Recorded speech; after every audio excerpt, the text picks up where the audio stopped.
Welcome back, everyone, to another episode of Controllers and Katanas. You are joined with myself, Relic, aka Ian, aka the Dungeon Master, and we're also joined with Martin, aka Marty O'Cool.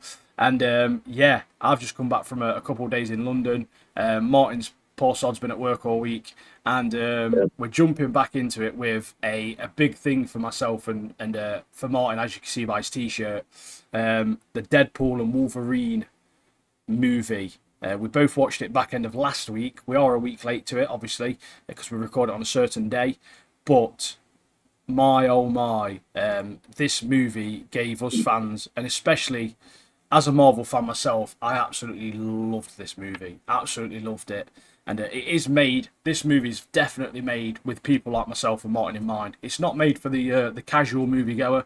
It's made for the hardcore Marvel fans, in my opinion, who have been following the franchise for 20 plus years. And yeah, I don't know if you want to kick off this, Martin, or what, but I've Yeah, got quite a few bits. But yeah, it's such a good movie, such a good movie.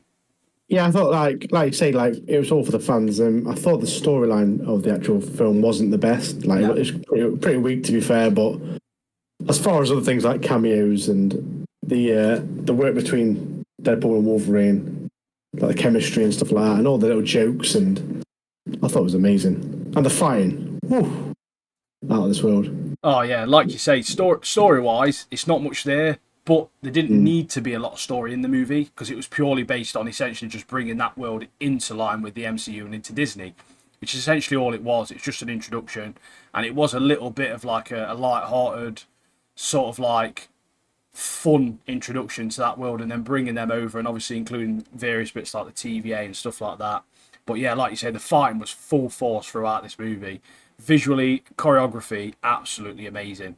Yeah, In terms of choreographs as well, the dance scene at the start was absolutely funny as anything, and that was yeah, about they've been planning that since Deadpool 2, because that scene at the end of Deadpool 2, isn't it, where he's like, oh, I should have got NSYNC to do this. And obviously he's got yeah. NSYNC on this. Baby ba ba ba. Yeah, that Bye Bye Bye song apparently on Spotify it's reached like top 20 or something like that. Like people have Everyone's been on it, listening yeah. to it. So, I mean, I've listened to it probably about 4 or 5 times since I watched the film. So I haven't learned the dance moves yet, but No, that's not something yet. for the future. There's still time. There's still time. Yeah, But yeah, it's the fact that it's the dance moves from the actual music video, the NSYNC music video yeah, as well, which is yeah, absolutely amazing. But yeah, again, this movie just shows for myself that Ryan Reynolds is so in touch with his specific audience. And like I say, yeah. the movie's been made for people like myself, people like Martin, big Marvel fans. This tie-ins with the TVA. The movie takes place mostly in the Void, where we meet a lot of pruned characters, mostly old characters and characters that didn't quite make it into fruition. Um, but yeah, Deadpool makes his way through obviously different timelines and is looking for a Logan to replace his timeline to stop the TVA pruning it.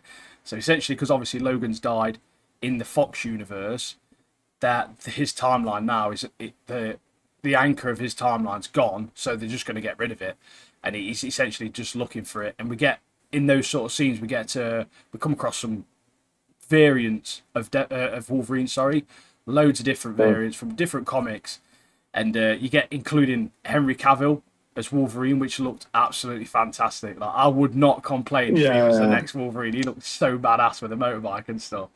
yeah. Because it goes through one of the portals, doesn't he? He's just a massive guy. It's like he's like that's more like it, and then he turns around, it's like Henry Cavill. I was like, But same thing. a lot of people when they first cast, Martin might remember this, and I remember it because we're old boys now, me and Martin are. But when they first cast Wolverine, or like Hugh Jackman as Wolverine, the amount of complaints they got from him being too tall, and loads Yeah, of complaints about him being too tall.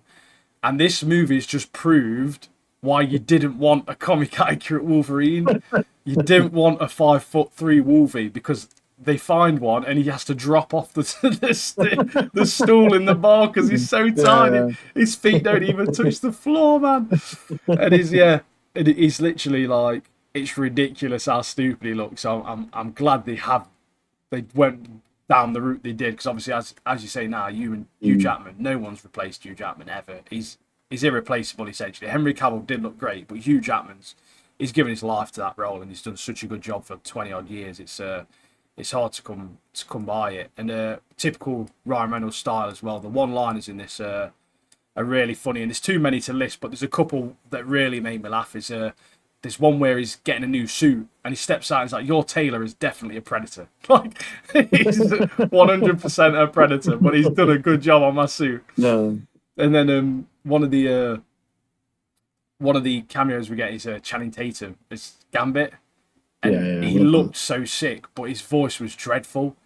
And there was a couple of bits, or I think it was like 2014, about 10 years ago now, as this got greenlit to do a movie with Channing Tatum as Gambit. But then obviously as everything transpired, and it took a long time for it to start getting sold, and then obviously Fox finally sold it to Disney, which cut the movie completely. But because his voice was so dreadful, and obviously you get this thing where Deadpool obviously breaks the fourth wall, and he understands what everyone's going to say and everyone's going to think. He's like, "Is your dialect coach the Minions?" Like, he's like dead confused. And then there's other bits, like there's a part where Elektra's in it, and that's obviously Jennifer Garner. And it's all about Blade, though, isn't it? Come on. Yeah. I was coming on to that in a minute. You get this part where Elektra's in there, and obviously back in her universe, Daredevil was Ben Affleck. But then there's a part where Elektra's like, or Deadpool asks him like, "Oh, what about Daredevil?" And he's like, "Oh, he's dead." And he's like, "Oh, I'm so sorry." And they're like, "Nah, it's all right," because obviously it's hinting at the fact that Jennifer Garner and Ben Affleck are no longer like married in real life, and it's just little bits like that. And then, mate, when you see Wesley Snipes as Blade, mate, that was emotional for me. I nearly cried, mate, in the cinema. I was like, "This is the sickest moment of my life, mate." My mouth was so open when it came out. I was like, "What?" Well, then you get these other little bits as well, back and forth, because obviously Ryan Reynolds was in those movies. In number 3, he was in Blade 3, obviously as a completely different character to Deadpool or whatever. But in real life, Ryan Reynolds and Wesley Snipes had this little bit of a falling out and a feud for a long time, and he mentions little bits about that in it, obviously lightheartedly, and obviously they're friends now. They've done the movie and they've made up and all that sort of stuff. But yeah, it's just, honestly, for someone like myself, as I say, and I've said it so many times in this already, and Martin, who have watched all those like Elektra, the Ben Affleck Daredevils, like the old times, all the Blades when they was coming out. It's such a nod at us, and I don't care what these younger fans, they don't understand it. And it's the same with No Way Home. That got a lot of bad press, but people that grew up with Tobey Maguire and that admire the Andrew Garfield movies, them sort of stuff, you just appreciate it when they do these movies, because obviously a lot of these movies are unfinished, or the franchises are unfinished, and it's nice to see that they're getting a little bit of time, and they're getting a little bit of a time of day to obviously give them one last goodbye almost, and that they're somewhere in the universe, obviously, albeit in the void. But yeah, it's honestly, I really enjoyed it. I really loved the movie. It's other things as well, like the various Deadpools.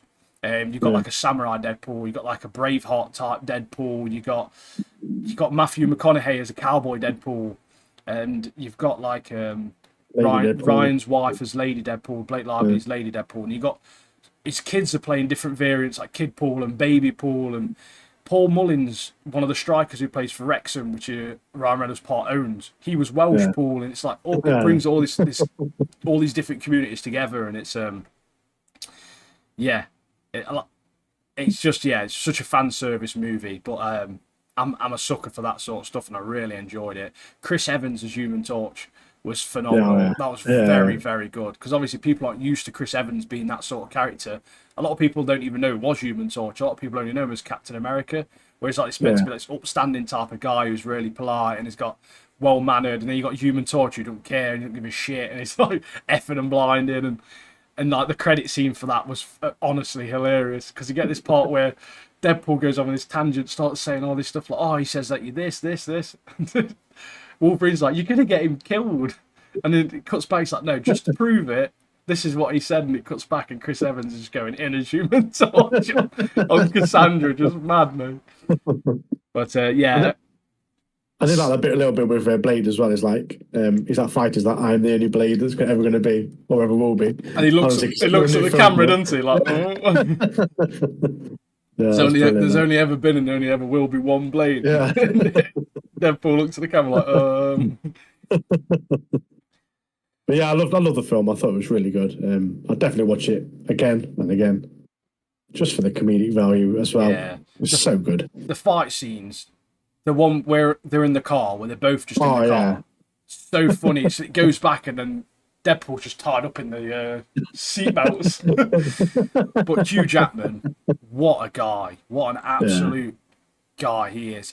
He's in his late 50s or early 50s. I don't know. He's definitely got to be over 50. Hugh Jackman, hasn't he? yeah. It's late mid-50s, I'd say. Yeah, He's got himself in good shape for this. I saw a thing. It's like a scene near the end where he's topless and he's like ripped to shreds, like dead. And I saw someone comment, and on Twitter it was like a snippet I've seen. I'm not actually on Twitter, but there's like a snippet someone's put on Twitter. Is that actually him? And it's been responded to that actually is him. Like he's got in such good shape for that movie. Like so good. yeah, he's the yellow suit as well. A lot of people said it was calling it cheesy, mate. I absolutely loved that suit. When he put the mask on as well towards the end, I was like, "What?" I've been waiting for my whole life. Yeah, literally, put that mask on, and he was like, "It's like Batman, but you can move your neck." Yeah.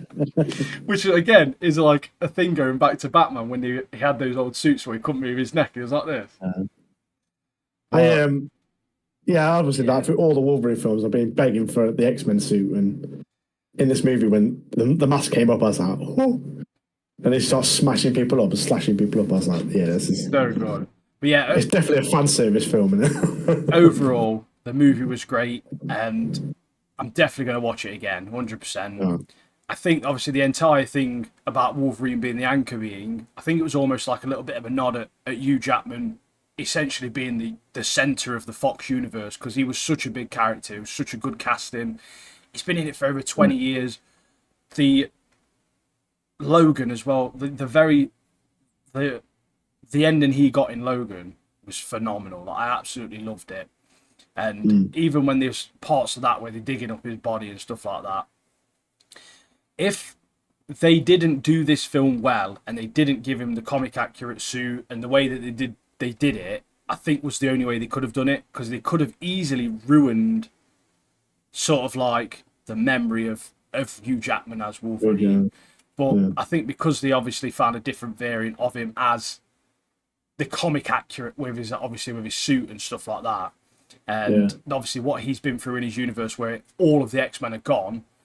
I don't know. I feel like that storyline was the better one they could have chose, and I feel like because obviously Logan he died in that, it was sort of almost like that is the ending of, or like the ending of the Fox universe, because obviously he was the centre of it, and it's just almost like I'm trying to think what the word is, but it's like a nod at that. I feel like I'm not saying it is, but that's how it felt like to me. Essentially saying, oh, because he was the centre of their universe, it's gonna be killed off now. And anyway, he's gonna be playing it for 90 years, isn't he? Let's be honest, till he's 90, mate. Till he's 90. I did see something on Facebook. I don't know if it's like fake or whatever, but I saw like there's talks of like a Wolverine versus like the Hulk. Oh yeah, we got a thing, didn't we, from that? There's that one of the variants. He goes back and he's like bursting the Hulk into, and it's one of the comic. There's like a comic cover of it. It's like a comic, obviously Wolverine versus Hulk. Okay, yeah. And he moves his.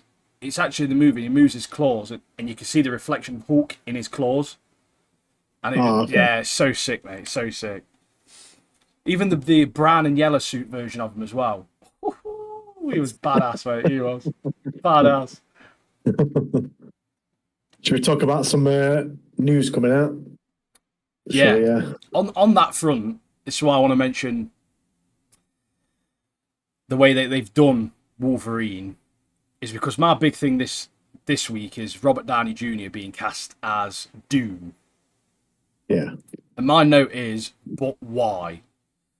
And I've been looking into this. I've seen so much about this. I know a little bit about Tony Stark's history with Doom in the comics, and I'm not having the argument that the multiverse exists. Of course, obviously, I need to wait for the story, but I don't like the idea of Robert Downey Jr.'s memory.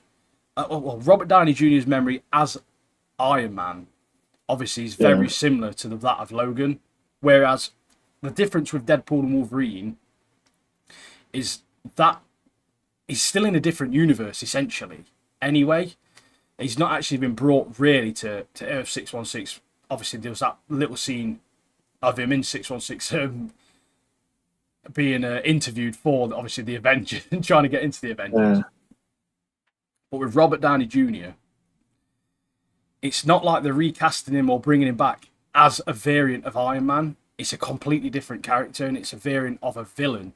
And there is versions of Tony Stark as Doom in like other worlds and that sort of stuff. But I don't feel like the storyline and his presence is big enough or warrants pursuing as a main villain.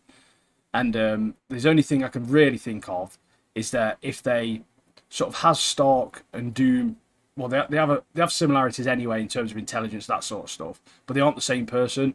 And obviously, if they get RDJ, Robert Downey Jr., to just be a brief cameo as a variant of Doom, potentially, in like Fantastic Four or something down the line, that they then reveal the real Doom, and it's a little bit of a throw-off, almost like Henry Cavill's Wolverine in a sense. Obviously, he's in there for a split second or a little bit, or something like that. Then I won't be bothered too much. But I feel like if they're going to cast him as this main villain role, I just don't think it makes sense. It's just a little bit. I find it a little bit off-putting. I don't think they need to do it. It just doesn't make sense to me anyway. I think it's the Russo brothers. Obviously, they're doing the next Avengers film. Yeah. And on the one after that, it's like they can't make a film without Iron Man. I understand. Obviously, the guy who played Kang before, Jonathan Majors, he's done a little bit behind the scenes, mate. Do you know what I mean? I appreciate them not wanting to bring him back, but there's plenty of people that they could just use to recast him. In my eyes, it's an easier sell recasting Kang than it is getting Robert Downey Jr. in his Doom. I just don't think that makes as much sense, in my opinion. And obviously, they've built so much up with Kang already to just cut that storyline off completely. I don't know how they're gonna pull it off. Obviously, it's a big thing in everything. The TVA and the multiverse is all because of Kang. All that to do with Loki and everything. Is all Kang orientated. Ant-Man is big Kang orientated. And it's all.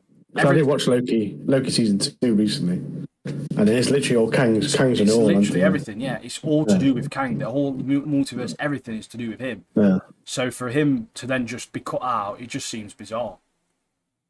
I don't know how they're going to work it out, but not to see how they pull it off, kind of thing. So. And this is me shitting on Robert Downey Jr. by the way, because I love him to bits. He's an absolute legend. Yeah. It's more me shitting on them picking Tony Stark to be Doom than it is them picking Robert Downey Jr. to play Doom, if that makes sense. Yeah.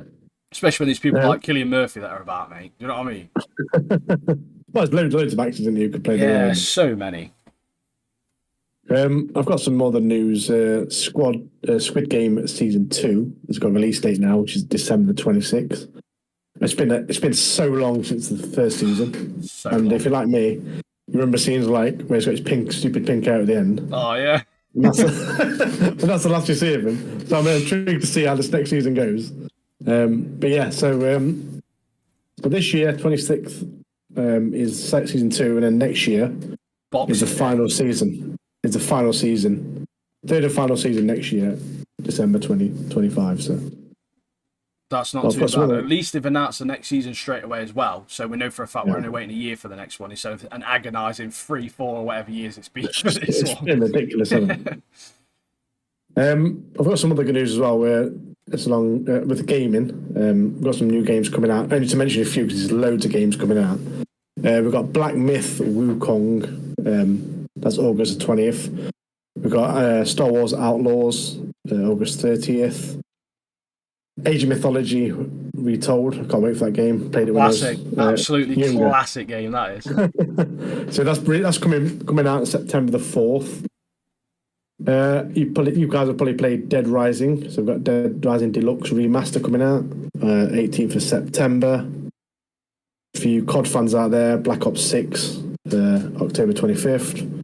Assassin's Creed Shadows, November the 12th. And then if you like to fly around on Minecraft's Flight Simulator 2024 to see other places like Disney and places in Japan, like I do, then you've got that coming out on November the 19th. So, yeah.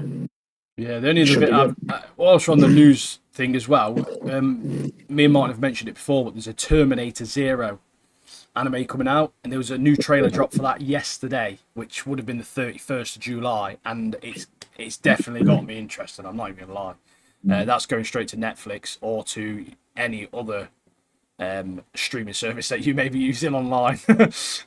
But yeah, Uh, yeah. So also, I've got, if you're an Amazon Prime member and you love if you love free games like me, through Twitch or Prime Game apps, you can get games like Steam World Heist, Deus Ex Mankind Divided, Tomb Raider, Angel of Darkness, and finally Tomb Raider Last Revelation. I won't be downloading that because I had bad experience with that, where I jumped off a cliff, saved it, and that was my whole save gone. which So we discussed that a couple of weeks ago, didn't we?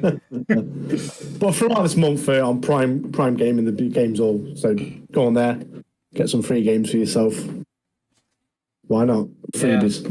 This isn't news, but I've my wife, my kiddos, we've been to London for 2 days. We came back yesterday, which would have been Wednesday, and we did all the typical touristy sightseeing stuff. But I'm only mentioning this because it is sort of anime related. I went to a Forbidden Planet, which was a London megastore. Hoo-hoo, mate, that was the best Forbidden Planet I've been to in my life. It was, if I remember right, it was 2 floors. The first floor, you walk in, it's a glass cabinet all the way down the left-hand side. It's got like your proper, realistic looking like Marvel statues and stuff like that. It literally looks like the real people. And they're pricey, mate. Don't get me wrong, like 300 quid, do you know what I mean? But as you go through, they've got loads of pop figures. They've got loads of Marvel like Legends action figures. Got loads of DC figures. They've got loads and loads of anime figures, and they've got like a massive wall and a half of Gundam model kits. I bought like a little model kit for like £7, which I'm going to do a little bit of a time lapse of me building for the short. So make sure obviously you keep an eye out for that because it's going to be fun to build that. I haven't done one of them in years. But it was the bottom floor. When you get downstairs, it was entirely just books. But the amount of manga and comics they had down there, I've took some videos. I'll do a little short of, obviously, I'll do a little short and a talk over of what's there and get that on the socials as well. But there was walls and walls and walls of just manga. Loads of it, mate. Like, I'm not even joking. It was all categorized so well. There was even ones for like young readers. So my son was like dead interested because those are like Pokemon manga, that sort of stuff. They had loads of different cards. They had a little section. They had some My Hero Academia figures that were like £6 each because they were a lot on clearance. It was like, but they didn't have anyone I wanted, so I didn't bother getting anything. And but yeah, the amount of comic books as well, like the graphic novels and stuff. There's so many. It was so honestly so impressive. And for most people that have been to a Forbidden Planet, this one didn't smell either. So that's an up thing, mate. That's got to be up there. That's got to be 5 stars alone. There is a walk in, you're like, what is that smell? Oh yeah, that's it smells like home. It smells like some socks. There is another store there called Animetal, which I wanted to check out, and there was a noodle bar as well that was doing a Naruto pop-up, but we was doing so much sightseeing and stuff, and obviously I've got young kids. One's 4. She gets tired quick, obviously, because she only got little legs, so I was carrying on my shoulders most of the time. But yeah, there's another one called Animetal, which I've really wanted to check out. I believe that's just anime figures. But what I did notice, we walked past a big empty store, and it said Animetal coming soon, and they was moving. And I believe they're in a smaller shop now, but they are moving right near the Forbidden Planet. So if anyone's going down London in the next sort of like few months, go check them out. The Animetal one, yeah, I'm gutted I didn't make it there, but that's going to be right near the Forbidden Planet, so you may as well just check them both out at the same time. So, but yeah, London, the weather was like 30 degrees every single day, and it felt like I was in a different country just because of the weather alone. So it was good though. I really enjoyed it, really did. And the only thing that gets me about big cities is just how rude some people are. Like, it frustrates me so bad sometimes. This is why I was saying to you need to go to Japan, because one day, mate, one day. That shop Forbidden Planet, literally loads of shops in Japan. Oh yeah. I remember one we went to. We literally were there for when it opened. We walked in. It's called Book Off. Basically, like people trade stuff in. Oh, I've seen so many people visiting Book Offs in Japan on like TikTok and Instagram and stuff like that. But we were there when as soon as it opened, we went straight in, mate. I spent like 90 quid on loads of anime stuff. I mean, you can see them. Most of it's up there on the shelves. So yeah. So I need to go back. I want to go back, get more. But literally every shop like that in Japan is just full of stuff like that. Do you think the Cabinets Japanese? full. Do you think the Japanese know that book off sounds like an English slur? Do you think that's like intentional? Do you think they know that? Maybe, maybe. But when you go in there as well, it's got like a little tune, like a little jingly tune, like "Book Off is the place of your dreams." It's like, yeah, you're right, because I'm literally putting all this anime stuff in Yeah, my this is basket. it. Yeah, I'll But get yeah, there it's one got a day. right little tune. My Yeah, son, honestly, yeah. my son, he wants to go there so bad, like so. But obviously, I've wanted to go there since I was like 7 years old. Um, But as an anime fan growing up, you'd love it there. oh yeah. Well, my son's watched. He's watched every single episode of Pokemon so far, bar the newest season. He's moved on to Digimon now. He's watched over 100 episodes of Dragon Ball Z now. He's proper. He's getting deep into the world of anime. Do you know what I mean? And he's always loved Pokemon and stuff anyway. And Nintendo. He loves his Switch. Absolutely massive Mario fan. So he'd thrive over there. He really would. So it's one of my dreams to not only get myself there, but obviously get my family there as well for a visit. So that'll be it's on the list 100%. It's just money. When yeah, when I sort my Japan videos out and pictures eventually. I mean, I went there for February, but I've still not sorted it out. But when I do, I'll get some shorts up on the socials. Stuff like like Disney, like Mario World and stuff like that, so other people can see Yeah, what and it's see how like. good it is, Yeah, and then man, book a ticket for a flight. get one. I've been looking at cheap ways to do it. To be fair, But yeah, yeah, I've been looking. should we talk about some anime? Yeah, I think with you talking about side by side, obviously with JJK, you've been watching JJK, haven't you? You're Oh, I about love what that. are you I episode love it. 7, season 1, and the side by 18, side episode 18. differences. You sent me a message with a picture today about Elusive Samurai, didn't you? Yeah, So I reckon we jump on that, mate. Talk about that. This is it's a new one we've picked up. This one, I thought I'd watch an episode purely because I've seen it on obviously the this summer anime list, and I missed it. And obviously we've been watching a few different things. Been watching Blue Lock, which don't get me wrong, we'll get to that. Absolutely awesome.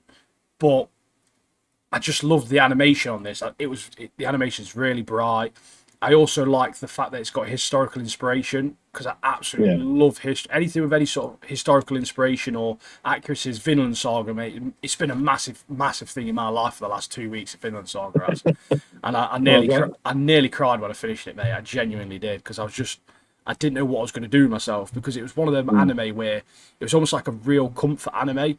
I'd always watch like at least one episode before bed sort of thing. Do you know what I mean? Where I'm just lying there on my phone or I put the telly on in the bedroom and I watch an episode, and it was a real comfort anime for me at the end of the day. And yeah, and I think that's a big thing for that is because obviously the historical accuracies and stuff like that of it, and obviously Vikings are sick anyway, but yeah, this... Now you've got this emptiness inside you. Honestly, mate, I don't know if it'll ever be filled. I really don't. I felt the same way when I very first finished watching Naruto Shippuden, mate, when that ended. And yeah, it seems to be a recurring thing where I'll find an anime which I just get absolutely addicted and obsessed with. And then once it's over, my life's done, mate. Like, do you know what I mean? There's no point in me living anymore. Wife's like, "What's wrong with you? You're not said a word for 2 days." I'm like, "I was thinking of Vinland Saga." Dressed as a Viking, like, oh, I miss it. Just dye my hair blonde and make it dead messy. Stop pillaging places. Do you want to start this one off? Yeah, so Elusive Samurai, essentially, the first episode throws you off a bit, doesn't it, really, Martin? Let's be honest. Yeah. So it starts off with a young lord who's essentially, he's quite elusive. This is obviously where the name comes from. Essentially, you got this like kiddo who's he's running away from the guards. He don't want to do any sort of like, he don't want to start archery practice. He just don't want to do anything. He's a little bit lazy. And he doesn't really understand why he has to learn how to read and write or whatever it is, or he has to do his archery practice or his sword skills or that sort of stuff. However, he is very feminine looking. And I did think it was a girl at first. I'm not going to lie. I genuinely thought it was a girl. And so, yeah, you get these sort of like really great comedic bits throughout the first half of this, which make it seem very light-hearted. Like the two guards that are always chasing him, they're really funny. They're always obviously like after him, and they're obviously mates and just getting dead fed up. They're like, "Can you remember that time where we find him in the armor chest and he was hiding there for 2 days? You'd think he'd just go to do archery, wouldn't you? Let's be honest. So why is he hiding in a box for 2 days?" Yeah, these guards, they need a pay rise because literally all day they must be chasing this guy around, like sweating in the heat. Like, where is this dude? Like, looking at high and low. So they definitely need a pay rise. He is very elusive, and yeah, he'd be sick ninja. Like he's got he's sick parkour skills. Like he's a proper little assassin type skills. He's like jumping from rooftop to rooftop, and he's like hiding everywhere. He's like bombing around. Yeah, flips and stuff in here. Yeah, and like where the animation parts of the animation I really like is when they think they've got him, and then they turn around and he's like dust, and he's like in the distance. It's like legged it. But yeah, it does take a turn, doesn't it? It does take a turn. Yeah, so essentially he's in line to rule. He's not bothered about ruling. He's not bothered about ruling all power really. He knows he's essentially a puppet, and he's just there as a name and like a symbol. He really loves the place he lives in as well. Obviously he runs out the like villages in, and he goes up a tree and he's looking over it where it mentions the name which you sent me. Yeah, and he's got quite a kind heart. You just know for a fact he's lazy, but he has got a good heart. He really likes the people. He just wants to make people smile, doesn't he? He enjoys the fact that people are happy in his village. And there's a funny part as well with the Shinto priest guy. He's sat in a tree, and this Shinto priest appears behind him in the tree. Proper made me laugh, mate. He's like, "Where'd you come from?" He's like, "Oh, I've been here for ages. I can see into the future. I knew you'd be here." And it's like, your head, it's so bright. And he's like, "Why is there a massive aura?" He went, "Oh, yeah, the aura around my head is super bright, isn't it? Let me dim it down." He pulls a string on his hat, and he just dims this aura around his head down. No, lampshade in it. Proper lampshade. I did like the bit, talking of puppets, I did like the scene where you see his dad, and his dad literally glazed over. On his advice, it was like, "Do this, do that, do that." It's like, yeah, okay. It's just like proper mong dining. Okay. I was like, it looks like he's dead or something. But he's like disabled or something, isn't he? Yeah. I don't know. Maybe. Proper Stephen Hawkins, the anti like. I thought it was just on drugs or something, maybe. Off his own, mate. But then you get this scene where I think it's his brother, isn't it? Is it his brother or sister or relative or something? Yeah, it's his brother, but obviously he'll never be the firstborn because he's his mother's concubine in it. So. Yeah. So essentially, they're playing with this ball, like playing football. Essentially, they kick it onto this roof, and the balls roll. They're like, "Where's the ball?" And it rolls down, and as it rolls down, it like cuts to like a head, like someone's been decapitated. Instead of a ball, it's a head, and I was like, "What is happening here, mate?" I just had to rewind. I was like, "What?" I was like, "I'm positive this is just a funny bit of a laugh anime here, mate. What's this all about?" And then I'll let you kick it off from this bit, mate, because you already ate this guy, don't you? At first, bad boy, mate. Bad boy. Yeah. So the episode starts with them telling about this guy, this samurai lord, who's like renowned for his battle skills and his tactics and all that. But then it goes, but the main protagonist is this guy, and it shows you the elusive samurai. But anyway, this guy he's lived with this elusive samurai all his life. He's trained him up. He's got really good friends with him. But this dude is gone and betrayed.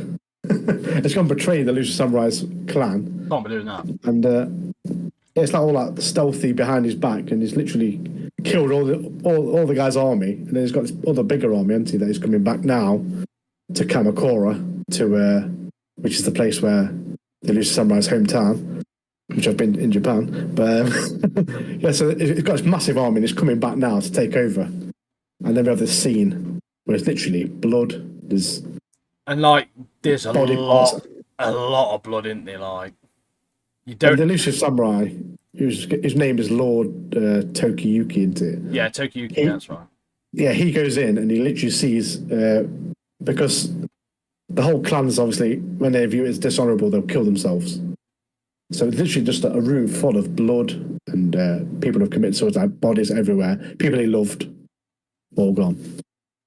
And this is where you'll make the Shinto priest. Hey, he's a legend, he is. he had word from his dad. He's like dying words like, "Oh, look after my son." And then the Shinto priest obviously takes away Lord Tokioki. Takes away the elusive samurai. And he's basically, obviously, he's young, he understands the values. He's like, no, I need to go back because I need to die an honourable death. I need to die as a warrior with my family, sort of thing. And he's, obviously, the Shinto priest's like, no, you can't do that. And they're at the top of this little cliff, aren't they? I was just about to mention Top this little cliff, and he's like, oh, no, I need to go. And he's like, I'll just jump off. And he goes, all right, then, just pushes him off this cliff. Yeah, that pretty much throws him in the deep end, doesn't he? Yeah. See how he reacts, and you can see why he's got the name Elusive Samurai. He literally dodges all these people. Honestly, he's so sick, isn't he? Yeah, the enemies are like swinging at each other, and they're actually killing each other rather than hitting the samurai. He's literally so like just dodging them all. And he's like, look, see, if you really wanted to die, you wouldn't have tried your hardest then to get away from them and get out. And obviously, the Shinto priest was just proving a point, but it's still dead funny, mate. It's still dead funny. But essentially, he's then obviously gone off with the Shinto priest and his daughter. I think it's a priest's daughter as well, isn't it? Yeah. And they've like rode off into the sunset, so to speak. And yeah, after the first half, you just think it's very, as I say, very light-hearted, and then it switches up quick. So by the end of this, I'm very intrigued on where this is going to go now. The Shinto priest is Shura, isn't it, his name? Yeah, Shura, that's it. Shura? So he promises the Elusive Samurai that he will teach the aspects of being a hero, all different types like battle, dodging, tactics, all like that. Yeah. So yeah, in the next couple of episodes, we will see. I don't know if it will go from forward in time, maybe, or maybe we'll see. But I'm looking forward to seeing what happens next. Very good. Yeah. Good recommendation from yourself. It did throw me off. At first, when I was watching it, I was like, oh, this is just one of them hard anime. And then I was like, what is happening? You see the head roll, don't you? It's literally halfway through, it just switches. One of the parts that got me, actually, was when there's that guy on the floor and that arrow goes through the back of his head and comes out his mouth. Mate, that is brutal, mate. That is absolutely brutal. And I think it's just after that scene we see the traitor samurai. Is that Taka Koji or something? Oh, but he's top on. Yeah, he's literally standing there like, I'm meant to rule or whatever. The gods have decided I will rule or whatever. So he doesn't like he's gone on a Madden, really. He's mental. Really gone mad and, He's absolutely mental. When a villain's mental, I like that kind of thing because obviously the Joker. Oh yeah, you'll start liking him. That's the thing. Because he'll do some sick stuff. Sephiroth, people like that. Yeah. They're all good, aren't they? Right now, what do you? Suicide Squad. I want to go into Suicide Squad just because I've got no notes on it, mate. And if I'm deadly honest with you, my first note is a bit of a snore fest, to be honest with you. Like honestly, this episode was boring, mate. It really was. There weren't really much. There's a little bit of backstory on the princess. I think my issue with this show is that the story's focusing on, which I understand they have to, don't get me wrong, but they're focusing on this isekai world in terms of like the history of the characters in the isekai world. Yeah. And I know they have to do that. I just don't care about them. Because the Suicide Squad are there. We've got Deadshot, we've got like King Shot, we've got Harley Quinn. Do you know what I mean? And then we obviously learn about these other random. I know what you're saying, like, and what they tell you about the world is not a lot. So it's just dead basic stuff into it. Yeah. It's like if you want to tell someone about a world, obviously you have to go deep dive and So there's like a little bit backstory on the princess, which didn't really make that much sense. Yeah. She was just crying because someone had been killed or something. But obviously, what you do learn is that the werewolves, the elves, the humans, etc., they're all friends versus the orcs. And obviously, what we've known so far is the werewolves are attacking the humans, but we know it's Ratcatcher that's doing it. Obviously, they know that. They managed to sort of like persuade the queen and the princess to go to this battle, and Deadshot shoots Ratcatcher's staff, which he's using to control the werewolves, and they win the fight. That's literally the entire episode. They didn't demolish anything or anything. They literally, that's it. That's the episode. Yeah, and then the werewolves turn. The episode, isn't it? The werewolves turn around like, right then, you've been controlling us, have you? Right, we're gonna eat you now. Yeah, we'll smash it. I mean, I don't know if he's dead or not, but no, I'd like to think he would be, but I don't know. I've got a bit of a theory though. So the queen, obviously, when they say the battle's been won or whatever, the queen's like, she's like, looks a bit annoyed about it. My theory is... You say she looks annoyed, but her face always looks annoyed. Yeah, but Like, her eyes were like wide open, weren't they? Like, I mean, it's business. yeah, so my theory is, I think the Queen is... Obviously, I believe it's one of them tropes where she's evil in plain sight. Like, you know she's evil from the start, like, essentially, don't you? Yeah. But I feel like she's either made a deal with the first Suicide Squad that went in, or she's like a mega racist and just wants to end all the werewolves, or wanted the staff to control them all. And obviously, she's annoyed now that Ratcatcher's A, not controlling them, and B, the staff's broke. So that all the werewolves are alive, not one's been killed, and Ratcatcher can no longer control them. So I feel like that's part of their plan, her plan ruined by, obviously, Harley and this Suicide Squad. So that's just a little theory I've got anyway. But in reality, that's the episode. Nothing happened at all, to be honest with you, in terms of some of the other stuff we've watched. But yeah, that's literally all my notes, mate, for that Suicide Squad. Should we fly on to Blue Lock then? Let's fly on to Blue Lock, mate, because let's be honest, mate. This show, though, I didn't know a show about football could be this good, mate. Yeah. I thought you could make a good show about football, because don't get me wrong, there's been some great sports movies over the time. There's been some obviously like Shaolin Soccer, which is obviously more a comedic one, but it's still good. Yeah. And then you got like Mean Machine, stuff like that. Even as far as The Longest Yard, which is like an American rip-off of Mean Machine. That's like a sports movie. That's still good. But Blue Lock, mate, there's some twists in this one, isn't there, mate? Some twists in these like next 3 episodes that we watched. So we're going to be talking episode 10, 11 and 12, essentially, aren't we? So, do you want to kick episode 10 on? Yeah, I mean, before we start, like, just some of the characters, just obviously the twists and the turns, you get to know them a bit better through backstories and stuff. It's they're connecting them with other characters that we've already met as well, like you said with the midfielder and things like that. And they've done, the people who do the show, they've done a very good job of the writing of this show.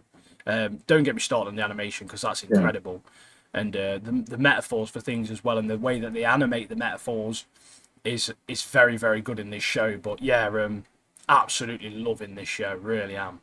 I think this was a Martin's recommendation, this one, so respect. Yeah.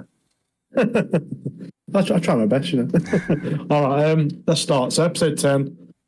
So last couple of episodes we've met Nagy. He's quite a laid back dude. We know that Ryu, his mate, kind of pushed him into the football, pushed him into the position of becoming this really good footballer, knowing his control with his feet. But in this episode, we suddenly see that Nagy turns. He turns from a laid back character to suddenly taking initiative to make runs up to Rio, like, pass me the ball now kind of thing. He starts doing all this playmaking. And then they start approaching Team Z's goal. And obviously with Team Z knowing how Nagy plays, they suddenly throws them off and they're like, what's going on? Chaos, it's all around. And then we have this ball pass from it's a Tensu, is it? I think his name is the guy with the glasses. He does a long ball over. And then we have this sick spinning bicycle kick from Nagy, who scores to make it 4-3. I thought that was... It's like some ninja move, wasn't it? That's some Naruto move, wasn't it? So basically, it's literally like Nagy's only just discovered, like, how to be competitive, basically, hasn't he? Yeah. Chigati made me laugh, and this is well calling what's his face stupid specs again, mate.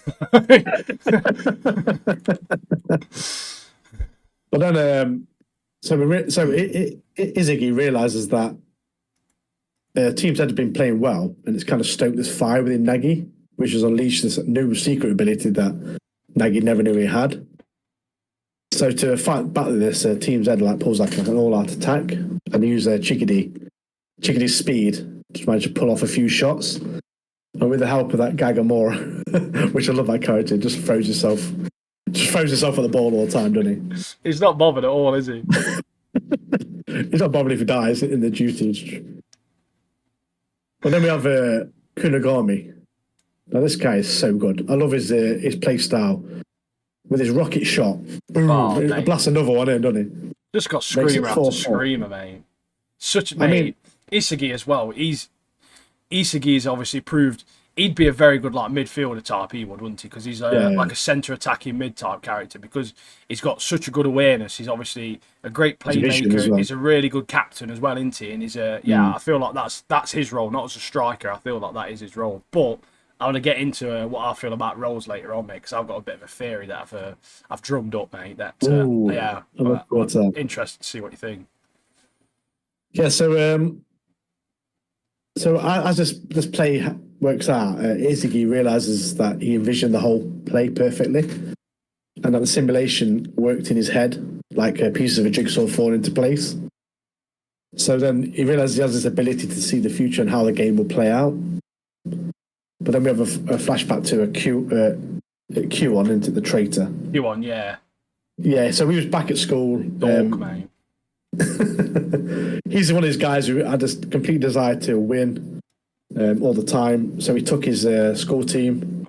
Well, he wanted to take his school team to the nationals and then play for Japan. That was his dream. That was his focus. But then his team didn't have the same belief and desire to get there as he did. saying stuff like, our team playing in Japan. You watch too much anime. I was like, oh, nice. I like that. But then his whole team are like, because he's like all over him, like harassing him, trying to get him to be better and stuff. His team just basically say, mate, you're too overbearing, and you're no fun to be with. And from this moment, Q1 then decides that teammates aren't worth it; they just weigh you down. So we feel that this is the path he took when he obviously betrayed the other team, his own team, sorry. But he realises also that if Team Z gets knocked out, with him being 3 goals up and a high ranked player, he will automatically go through anyway, so he's not bothered, so he just stays back. Yeah.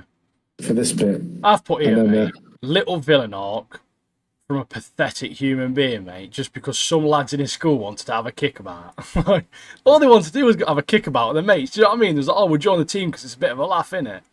Yeah. But just quickly before you carry on with that as well, just before that, when I was talking about the visuals and like the metaphors and stuff, you got this like scene where, you know, when Isagi was like figuring stuff out, and it was like this scene where it's all these puzzle pieces like falling, and they're like fall into place, and it's stuff like that, mate. It's just like a jigsaw, isn't it? Yeah, it really. It's like the pieces in his mind are finally connected and things like that, and it really adds to the show.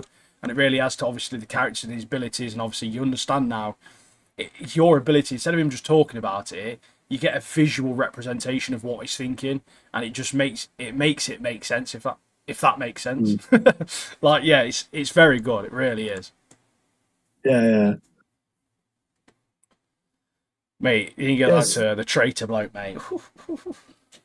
But yeah, with that Q1, obviously, he's a traitor, he's a dork, but I think what he does later on, obviously won't tell you now, but what he does later on, I think he kind of redeems himself slightly. Yeah. But we'll get to that. We'll get to that scene. Do you want to carry on, or have you? No, because my next bit is about that part you're talking about, mate. My next don't. Okay, so Nagy breaks away with a long ball from Zintensu again. Outpacing and outdoing Izagi. Nagy ends up one-on-one with the keeper. So like all the teams like, this is it, we're done. This is it, we're out. Next minute, the traitor Q on, mate. Rogue sport. Boom! Fucking rugby tackles him, doesn't he? Fully rugby tackles him. Proper rugby tackles. Trying to be a hero, isn't he? Yeah. I love it. Aaron's like, why did you do it? Isagi tells him to shut his mouth. Shut your mouth. But yeah, just proper rugby tackles, takes Nagy out of the game, and obviously gets a red card for it because he's stopped a goal scoring opportunity. And as he's walking off, says to Izagi, he's like, now you can keep on fighting, don't lose. So he's got this belief back, and to me, it's slightly redeemed himself because we all know it was a certain goal from Nagy, and now he's just saved him. Yeah, he's given him a bit more time, hasn't he? He's saved him. I think he's coming to realisation that actually my actions weren't warranted, and if I'd have just been part of the team, that I could have progressed. Because obviously, I think one of the problems as well, he wants to be the best striker in the world, but he's seen all these other players, especially players on his team, that are like unlocking new abilities, and they're getting like more passion and they're getting more fire in the belly, so to speak, to want to be better and do more. And he's not getting that because he's not helping out and he's not doing stuff and he's just standing by. So I think in a way as well, he feels like he's getting left behind in a sense because he can't compete with the likes of Nagy and things like that at the moment, the way he's playing or the way he's played, because he hasn't played at all. Do you know what I mean? So it's like he knows he'll get left behind if he doesn't actually step in and start actually trying to be a team player now, I think. So I think he just mentioned as well during one of the episodes, he just say like, he sees their abilities, like you say, being unlocked and how they're playing, and is like, this is what I wanted back at school. This is where I got my passion from. This is what I wanted. That's what I want to see. So he's realizing that his team that he's been playing for all along is what he's been after. So maybe that's why he did change his ways. I did like the bit as well with so they have a free kick from this foul. Rio has a shot, doesn't he? It hits the bar, I believe, because he tried to bend it in the top corner, hits the bar, and then it falls to Zintansu. Is it Tetsu? Zetsu, that's it. And then he has a shot, doesn't he? It gets blocked by Raichi. And then he goes, "Where'd you come from?" It's like, "After your nightmares, pal." I love that. I love that character. With his shark teeth. He's so sick. There's one part in there. Which part? Is it the end of this episode, is it? Where he gets him in a headlock? No, that's last week. That was last episode, sorry. Yeah, but he just makes me laugh, mate. He keeps getting people in headlocks and that. But then we have after he like blocks Tetsu's shot, it falls to Nagi, doesn't it? And then he like lobs the keeper. But then Kagomura flies in, doesn't he, again? And he hits the ball against the bar and he like clears it. And then it falls to Izagi, and then that's the end of the episode. Yeah, on to episode 11. The goalkeeping and defending, sort of, they're getting so much better now, obviously, as a team. But I was, at this point, this is what my theory was. So I was starting to think maybe Ego isn't looking for the best striker, because obviously doing these sort of drills and stuff, obviously we'll learn a little bit later on, they're slightly different when we get a few more twists in the next episode or two. But I started thinking to myself, maybe I'm wondering if is he looking for the best striker, or is he just looking for the best overall team? Because some players are starting to shine in like defence, and some players are starting to shine on the wing and in goal. I just wondered to myself that maybe some of these people that don't get through as strikers, when they get to the under-20s, will some of them been picked as like defenders or as a goalie, for example, maybe? Yeah. So that's what I was thinking to myself. Like, I wonder if people are going to get picked for other positions potentially down the line, as opposed to obviously just being a striker. I mean, that idea did cross my mind, because obviously we find out later that Jim Pachi guy isn't quite honest with some of the stuff he's actually mentioned before. Obviously, we'll get to that later, but do you want to start episode 11? Do you want to kick that off? Yeah, so the first thing to put is Izagi in beast mode is sick. However, I don't know if you noticed this, mate, but the recap and the intro made up like 7 minutes of this episode. Like, I skipped the recap and then I skipped the intro, and it was like 7 minutes 37 or something like that. I was like, what? Yeah, because I skipped recap, but then it was like showing stuff I'd not seen before, so I had to like wind it back. Yeah, it did. Yeah, I was like, what's happening here? Like, this is mental, mate. This is not a recap. Yeah, I was like, this is half the episode, mate. What's going on? Proper spun me out, mate. But essentially, it's in this episode actually that Sharktooth. Sharktooth is so good, doesn't he?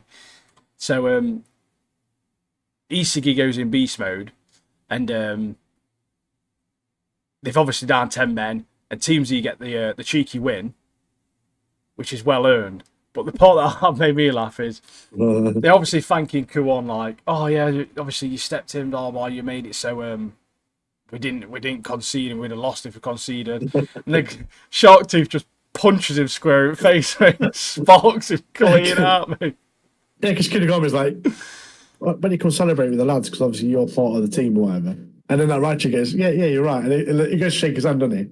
There's a smacked him in the face. Yeah, you're right. And then he goes, the team are behind me, and the whole team like, yeah. And then I think like Q1 just like kind of takes the funny side of it, doesn't he? Yeah, he's just like, yeah, that's. It's one of the moments where he's like, yeah, okay, I did deserve that, actually. Yeah, fair enough.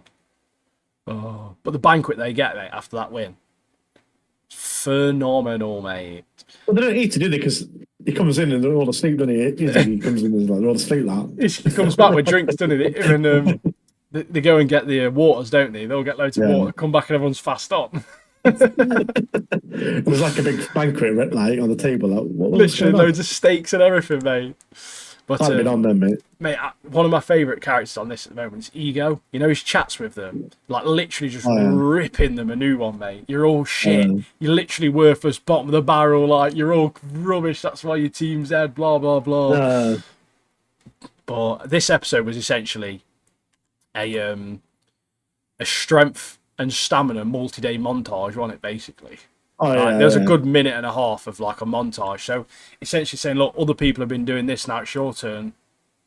You're going on a strength and stamina like training session. It's going to be very, very intense, blah, blah. It's about 10 days or something, isn't it, where they're all doing loads of different exercises and don't touch a ball, do they either? Like they're just like they get such a ball, it's just all running. And then after that, you get this bit of a speech. My note literally is that answers my question on how good A, B, and C are, because you find out that there's only building 5. There's no such thing as building 1, 2, 3, 4, and 5. He's been doing he's been doing it. It's like a ruse. He's been doing it all this time to make all these people think that they are the worst players, to try and make them try harder and work strong, like work better, and to try and get through. Obviously, whatever's holding them back and the different abilities and all that sort of stuff. But yeah, it turns out like they're not like ranked 200 or something. They're like ranked 15, and it's like what? There's literally like 20 people there or something, if that. Yeah. But then you got certainly shortens the head down. What's that guy called? Is it Toshi or something? Toshi Ren, isn't it? Yeah. So Toshi Ren, he's sick, isn't he? Like when you first see him, I was like, oh mate. So Toshi Ren, earlier in the season, we met his older brother. He'd just come back from Germany, hadn't he? And he's the one who stuck around to see how Blue Lock worked out. Yeah, the midfielder guy. But we find out that's in the next episode, so I won't But yeah, he does this wicked trick shot, doesn't he? So we get introduced to this new thing where everyone's in this room and you've got to go through the door, and there's a set of trials you've got to get through to obviously make your way through to the next rounds. And you don't learn what the next thing is, but this guy, he's like, he just finds a football, boots it clean into the air, and then he finds another one and he hits this like sick curl shot, and he trick shots the ball and hits the other ball with it. And I put down he's going to be sick to watch. That's what I've put. But yeah, and then essentially that's the episode. He goes and walks through the door. So obviously he's the first one to walk through. To get through to the next stage. So episode 15 obviously picks up straight to as we left off, and essentially you've got to get through episode 12. Sorry, not 12. 15 is next week. I've just wrote 15 down already. It's 12, mate. Yeah, episode 11, ends, and then episode 12 picks straight up with stage 1 is you've basically got to score 100 goals in 90 minutes. But apparently, basically, the keeper is a demon, isn't he? Yeah, so that is it. Is it Emery, isn't it? The woman? Yeah. She explains that this Blue Lock man who's the keeper, he is made from the abilities of all the top keepers in the world. So it's like proper bang on. And top level. We find out the funds of Blue Lock have diminished, don't we? Oh, yeah. But Izzy's got to score 100 goals, like you say. But as he continues to shoot and score as much goals as he can, the difficulty level rises, doesn't it? And then you can't be consistent with your shots. You've got to mix it up every single time, and then defenders get added, and then it's different obstacles, different situations, and essentially he's like, I don't understand how the keeper's saving it is just a hologram, but essentially they explain that there's like a sensor in the ball, and it can sense obviously where the keeper is, hence why it's looking like it's knocking away, that sort of thing. But I don't really understand how that works, but it sounds sick. But we get this bit where Izzy reaches max level. He's got 40 goals left to score, and then we have all these holograms come up of defenders, and then they start moving, don't they? Yeah. And then the balls coming from the walls have got more spin on it and more speed. Just so erratic, aren't they? No, there's no they're not the same every single time. They're always different. The ball's spinning different directions every time, different speeds. Yeah, you just got to obviously figure it out. So. And Izzy does figure it out. He manages to put less power in his shots, but we're getting more accuracy on it. Yeah.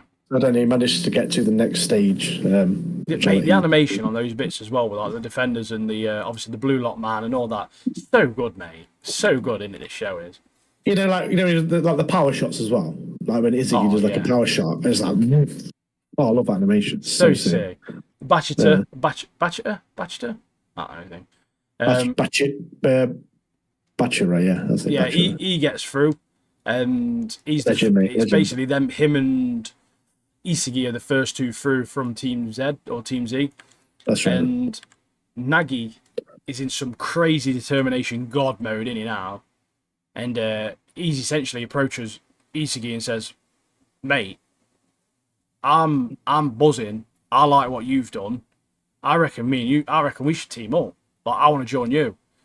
And Rayo's absolutely fuming, mate. He's like, "What do you mean? Like, I've been here like since day one together, like, all the way through, and you want to ditch me already, mate?"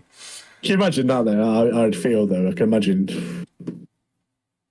Got to the last minute, like, oh mate. It's actually this episode, isn't it? I spoke about it too early, mate, didn't I? It's this episode that you find out their rankings are in the 10s and not the 200s, isn't it? No, that was before. Was it the last one? Yeah, it's before they go into this like new trial, and they find out then, don't they? But one thing I noted down is Ego's eyes are too big for his glasses, mate. Oh. His eyes are like that, mate. Top of his bottom, his eyes are sticking out of his glasses. That John Lennon glasses. So yeah. So this new challenge. So Nagi joins Bakura and Izzy, and now this is a solid team. Oh yeah, what a solid team. It's gonna be decent, mate. You do some damage, yeah. So this next trial is a 3-on-3 battle with each team having a blue lock man as the keeper, the first to score 5 goals, and the winning team takes a player from the opposite team, which make it a 4-man team, and then the trial after that they'll get another player with a 5-man team, and then so on and so forth. Whereas Rin is in there. Rin's number 1, and his team is literally number 1, number 2, and number 3, mate. But Rin ain't bothered. He's literally, I don't care. Like, I'm sick. I've got kind of theory what's going to happen, but I'll tell you after. But one of Rin's men is proper panicking, and he's like crapping himself. Yeah, he's proper cacking it. Proper cacking it. Ego's got too many. Yeah, so essentially the way it works is, like Martin said, there's a 3-on-3. If you win, you get to take someone from the opposite team. However, the losing team then does a 2v2, and then whoever wins the 2v2 then gets to pick them and build back up. And I feel like it's a back and forth like that. So if you lose, you've still got the opportunity to get through, if that makes sense, because you can then do a 2v2 and then try and get someone off their team and then make your way through. So in the end of it, there'll be a team that will losers. They take another player. So obviously, if Rin wins, it depends how it goes on. They're likely to choose maybe Nagi. I don't know. However, I feel like they will lose just to prolong it a little bit. However, if they win, I don't know, mate. So I think they will win because obviously Rin's team's got like that panicking guy who's I don't think they'll have any teamwork. Yeah, and then obviously they will take Rin for themselves and then have this Uber team. I reckon that panicking guy's going to be a demon, you know. Reckon? Yeah, I reckon he's going to be diamond it rough, mate. Yeah. I think they'll beat Rin's team and then they'll take Rin. See, that's what I thought. It might be too easy. But yeah, that's my thing. You see, because you think, I don't know, mate. I had a couple of theories. My theory was that they'd either win and take Rin. That was one of mine, or they might actually end up losing, and then they'll take Isagi. That was one of the things, because if they figure out his team's obviously like his play style and the fact that he can read the field, that sort of thing, and then they find out that he's actually a real key player to have, everyone else can deal with all the scoring and that sort of power while he deals with all the obviously logistical sort of stuff and playmaking. The thing is with Rin, like you learn from his character that he isn't really bothered about anything. Not bothered. He's got one goal, that's it, and maybe I mean, Izuki's power might not be enough for him. He might not be bothered Yeah, about it. But we'll find see. We'll out. We'll see what find happens. out. But also, we've got Kunigami and Chikidi and Rio Yeah, to yeah. find out what happens with them. So I wonder if they face them later on. Oh, I think that'll be a good team, mate. That'd I be do. sick. I think they'll be Yeah, a good team as well. I feel like yeah. they'll win, depending on who they go for. But yeah, so essentially What the way that they're what a playing is show. that I forgot to mention Isagi actually approached Rin and their team, didn't he? And he was like, "Nah, mate. If we're gonna do it, we may as well beat the best. We may as well go against the best to beat Yeah, the best." He's literally approached him and gone, "Come on, mate. Let's have it. 1v1 now."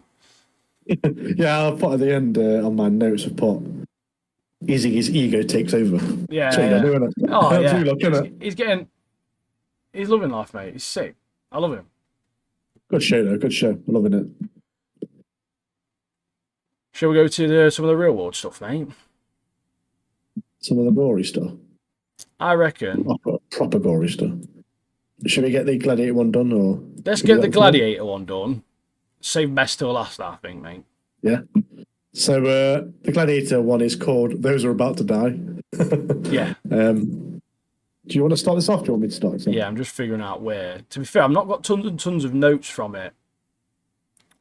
Do you want to So flick through this quickly, or do you want to? yeah, so I've got tons of notes here, so I don't want the to. way it started for me, I'm not saying I don't like the show. I have got some critiques. There is some stuff I did like from the show as well. However, the problem is that when Amazon makes a show, it's either going to be very, very good or it's going to be very, very not good. So it's one of two ways. But the way that this show starts, I think the way they started it is to intrigue people because, as you'd expect, some sort of like Roman and gladiator type show to start. The opening scene is someone with a sword to his throat and he gets his throat slit like straight away. Like my issue with this show was there was so much information to take in. It was quite hard to follow, I thought. So at first I put horse racing betting show question mark. Like I don't know what the show's about because you get this part where National. yeah you get this part where it's like Tokyo Drift but with horses, mate. Like Circus Maximus. Yeah. it's banging filming. But yeah, like you get this part where obviously they build this stadium. It belongs to the citizens. There's no shares. It's just weird seeing. This isn't a negative for the show, by the way. It's just weird seeing that like how much the modern world was shaped from Romans and Rome and how Yeah. it worked. Because even the business side of everything, like oh, we want shares in the stadium. Like you would never think about people getting shares in stuff in like Roman time, would you? Like. And one thing I did like about the show is that I always find that if the show's poorly written, whatever, Amazon do a very good job with the set design and the costumes and stuff like that. The costumes always look bang on, and I'm a sucker for a good wardrobe. I always mention it with House of Dragons.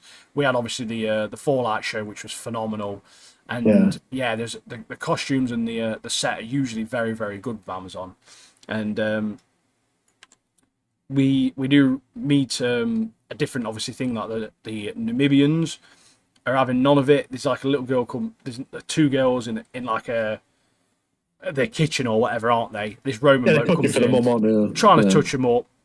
Proper creepy dude, as you'd expect from those sort of times. He gets Yeah. done in, mate, basically, and then they get enslaved. Like they get enslaved straight away. So by this time, you've met the guy who does all the betting stuff. You've met the Namibians. You've met the Emperor. Their family as well. Yeah, His their family. family. And then you've met obviously the girl's mum, who figures out obviously they've been taken, and he sees them, and she chases after him to go to Rome and follows them back. Then you meet their brother, who's then hunting a lion with spears because they want to get lions and different animals and gladiators for obviously the Colosseum, so they can actually put on a show for that as well as other bits. The CGI is a bit questionable in certain areas. CGI on the lion was a bit dodgy, mate. I'm not gonna lie. It looked cool, mate. It was a cool scene and everything, but it did look a bit dodgy, didn't it? Like, Yeah. one of the cool scenes I did like is the scene where the Emperor is out to the crowd in the Colosseum, and he like walks out, and you can just see the crowd in the distance, like all around him. That was sick. Yeah. That looked like pretty cool. But yeah, I literally put basically just Tokyo Drift with horses because They it like the just bit has it with, about. Yeah, so you meet all these different carriage riders as well, and it's like obviously one of them from the blue team and the white team. They're definitely going to be main characters. But there's a lot there, mate. That announcer bloke had ridiculous hair as well, mate, didn't he? Like a big fat bloke. questionable hair. Yeah, proper. I did like the bit with there's a man named Rufus, isn't there? Yeah. He goes to a witch and he asks her, like what's the kind of result going to be of this match, this race? And she gives him like a detailed information, and he literally gets all his wife's shares, doesn't he? And puts it on, puts all this information for the witch, and it turns out that is it tennis, isn't it? Tennis, the auction leader. He's actually paid the witch to give him the wrong information.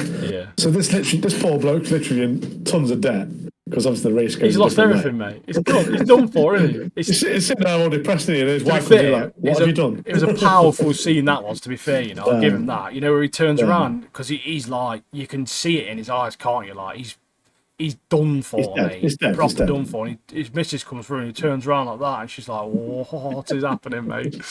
I mean, if his wife don't batter him, then that tennis guy who killed the guy in the first bit, yeah, he's definitely going to kill him. Oh, 100%. But yeah, the young lad on the blue team being ran over by the horse and cars, I felt that, mate. Man. That was, I proper felt that. I really did. I'm sorry, I'm getting bit by a cat currently. But yeah, one thing as well from it is like how powerful horses are, mate. Like 4 horses together, mate. They're top speed on them. Unbelievable, aren't they? Absolutely unbelievable horses are, mate. So sick. I did like that bit where the main, is it the blue team? Yeah. What's his name now? I know how the teams are just simply just coloured, mate. White, blue, red. Sad. Yeah, Scorpius, this guy who literally he wins right at the end, doesn't he? Like his famous move where he literally wait to the end bit and just go. Yeah, he slows down a bit, doesn't he? And then he just blitzes because he's got some rapido horses, mate. I did like Scorpius' horse character though. You know, the one who smells the dung and see how the race is going to go. I was like, what on earth? Was you having that job? Terrible. Right, you have a smell of the poo, mate. You see how it's going to work out. You what? Yeah, what's your job? What's your job? Poo smeller, mate. What did you just say? Did I have to smell the poo? I put even as far as they've got lockers, mate. Like they've literally got a locker room, mate, for all the racers. I thought that was dead funny. I was like, I wonder if they actually did the Romans actually have lockers, because that'd be sick, mate. But obviously we took a lot. The Romans did a lot, didn't they? Really for the world in general and civilization in general, with technology and roads and all. So much stuff they did. It's a shame, really. We lost a lot of that history from various fires and other bits and bobs. But the British Museum in London actually has one of the only remaining Roman shields in there, and it's fully intact as well, mate. It's honestly, it's so sick. It's so good. It's unbelievable.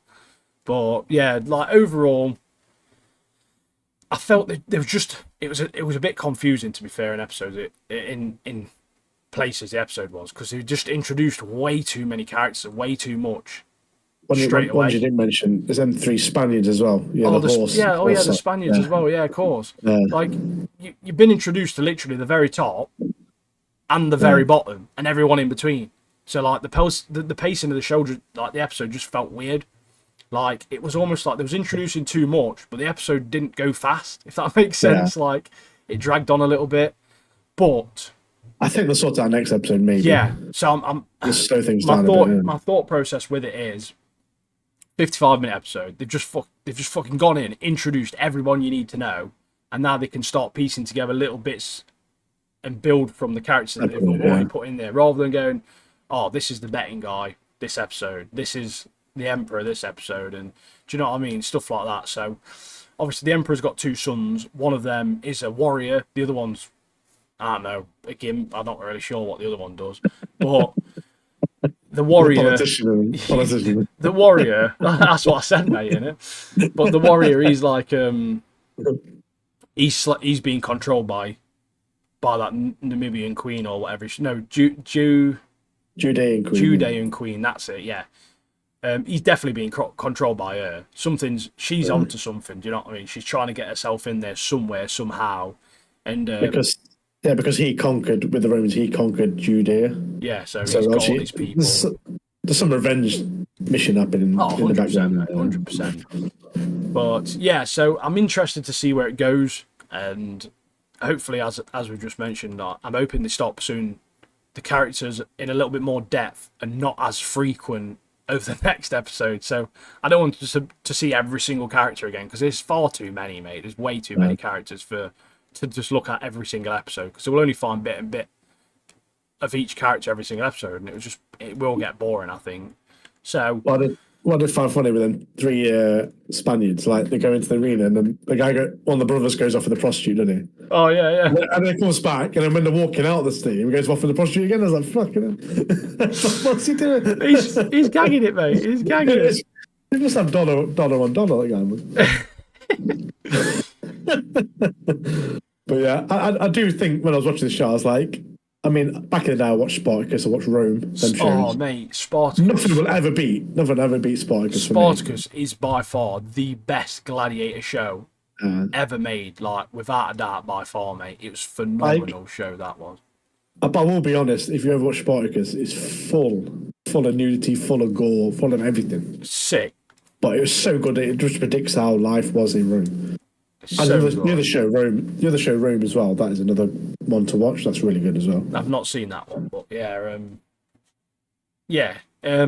did have high hopes for it. The first episode was a bit of a meh episode. It was, as I say, it's just they've crammed way too much in it, which is typical for Amazon. Yeah.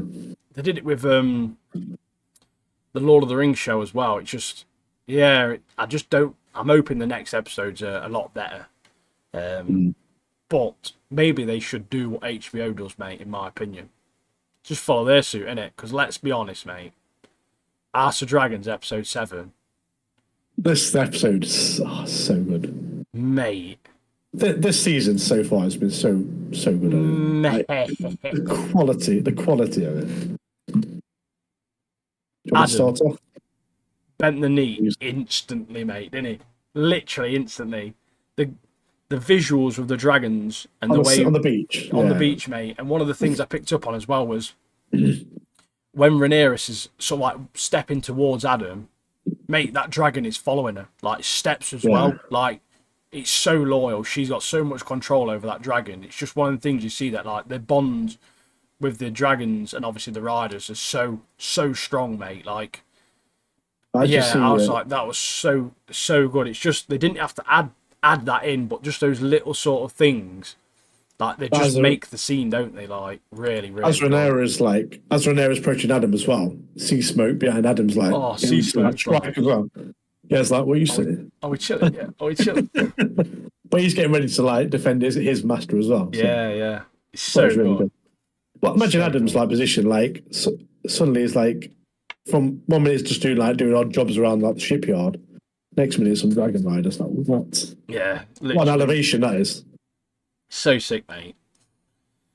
But, Rhaenyra asked about his lineage, doesn't she? Yeah, she asked about him, and he's not truthful at all, is he? Like, no. He holds back on the Corlys being his dad. Yeah, he don't want to mention anything, but she almost believes in a way that, because of the way he's said it, that maybe that somebody without dragon blood is capable of riding a dragon, or maybe that someone with very distant blood can ride a dragon, whereas realistically, he's got direct blood of a dragon-born family sort of thing. So he is capable of riding a dragon, but obviously, I feel like because he's lied about it, she goes on this massive thing then, doesn't she? She goes on this mission, mate. She does after that, doesn't she? Yeah. Where, one of the parts what proper got me, mate, is the white coats that got filled in by the peasants. Oh yeah, they're getting stripped, mate, weren't they? Aemon's doing them, mate, taking the cloaks off them because they got filled in by peasants. Because obviously they didn't defend the queen. No, properly. she got fish chucked at her and stuff, and then they got beat up, didn't they? Can you imagine Oh, you get beat by some of the peasants? They're like, yeah, beat you're off by to the some war, old mate. bloke So, peasants who don't even have any meat, mate. yeah, So funny, I but did like yeah. I Oh, did like the bit with yeah. So we have that big meeting with Damon, don't we? And yeah. young Oscar Tully. And all I'm going to say is I love the bit where Lord Blackwood's head rolls away because you know he's done in. Do you know what? I like that young Tully, you know. Well, He, at first when you meet him, you're like, oh, he's a bit weak, this he guy, and gave then he has this meeting, doesn't he? Yeah, You're he like, gave a whoa, very good he's speech about obviously Damon, and he put it how it was, and obviously with the loyalties not to him, his loyalties to Rhaenyra, and yeah, he's got some stones for a young lad, and he's got everyone on his side as well. The Blackwoods are in, but like you say, Tully is arresting Blackwoods for his crimes essentially, and yeah, he's doing a great job, mate. Or Tully is. I respect him, I do. But he's basically he comes to he says like, look, I know it's obviously Damon's the reason for it, but you went along with it. You didn't have to do what you did. It was your and you choice at the end enjoyed of the it. day, and you Yeah, you enjoyed enjoyed it. it. Yeah. You've had this stupid rivalry for generations, and he's basically saying, look, we will join you, Damon, but you have to put this right. So essentially, Damon just cuts his head clean off. I like the bit where he pulls his sword out as well, like flicks it around and like, Yeah, boom. Damon's sick, to be Yeah. fair.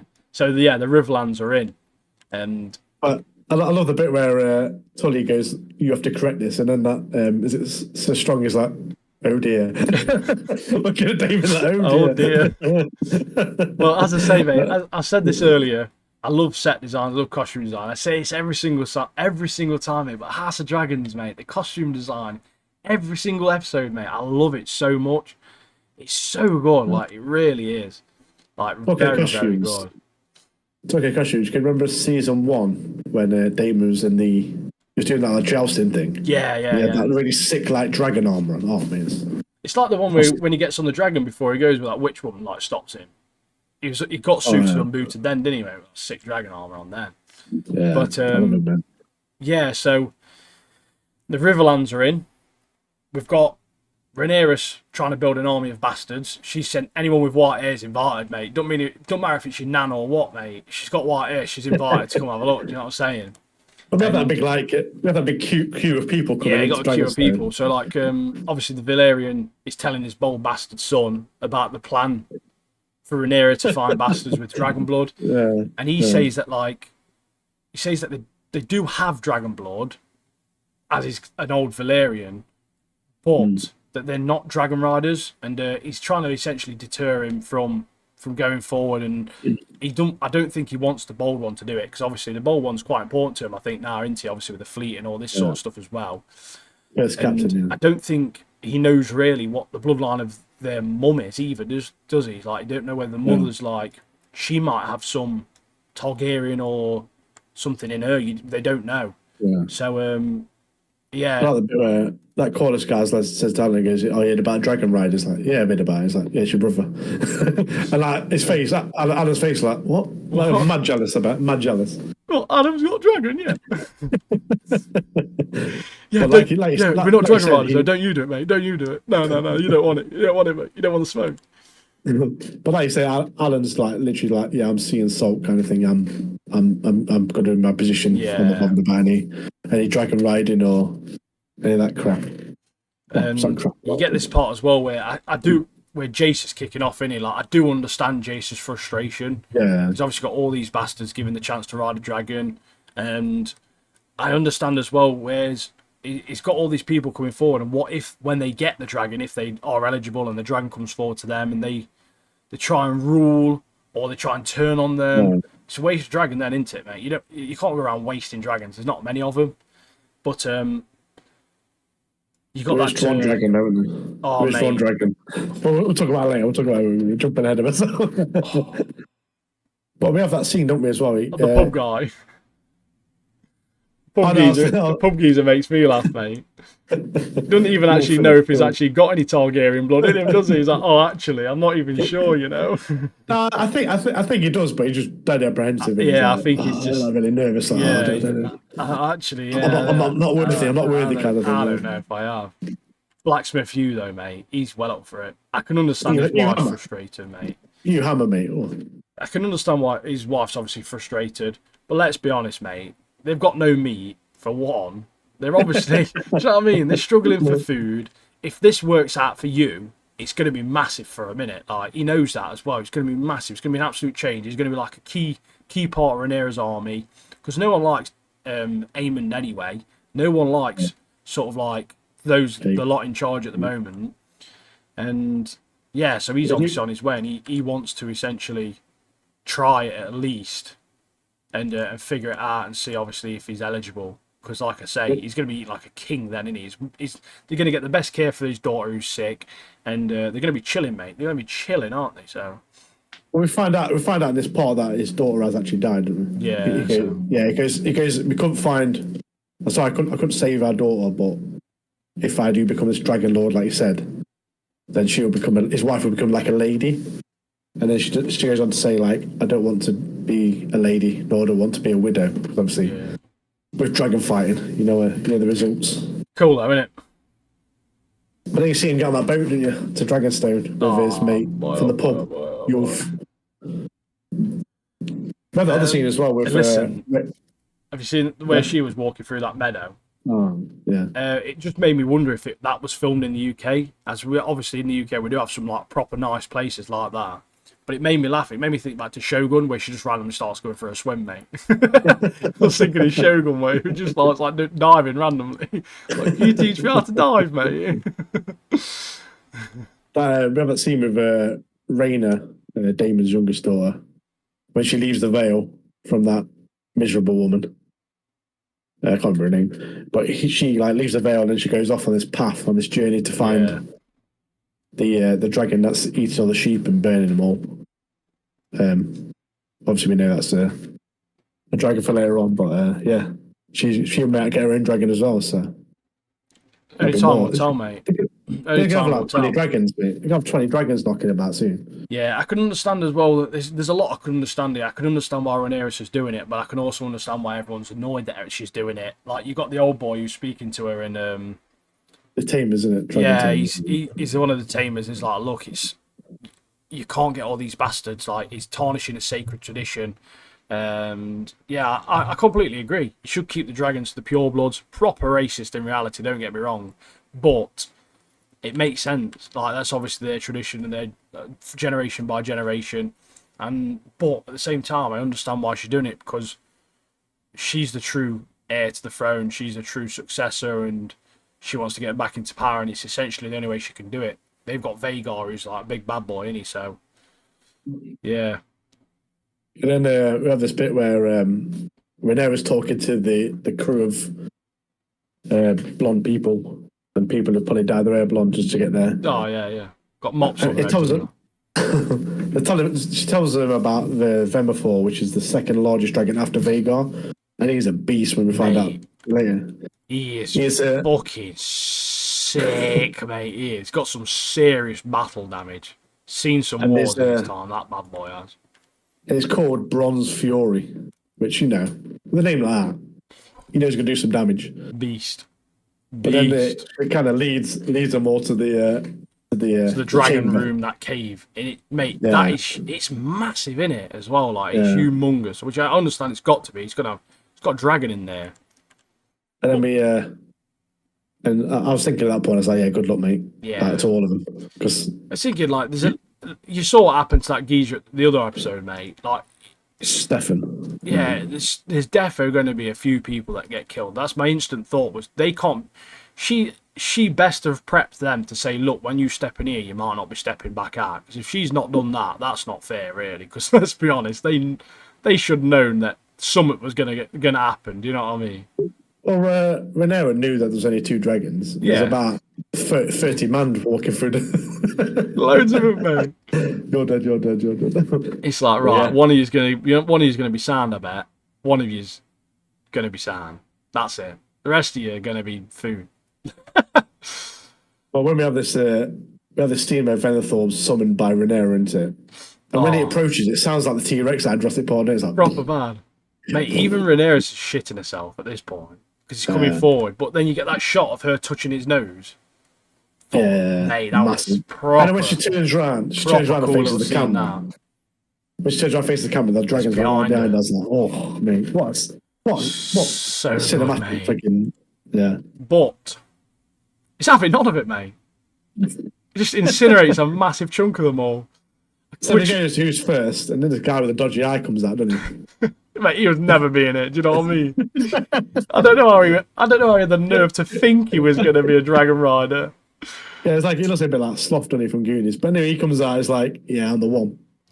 Dead, mate. No, you're not, mate. Like, all the other people as well. There's about 30 people there, and I think about 10 of them get burnt straight away, don't they? Even the guards. What made me laugh, right? So obviously we figured this was happen. The drunk dude, you knew for a fact at this point him and you were going to have a part. Yeah. Because, Ulf, that's his name, isn't it? So Ulf and Hugh, the camera was following them and they were surviving. But I love how the dragon was setting them on fire to almost cook them and then eating them.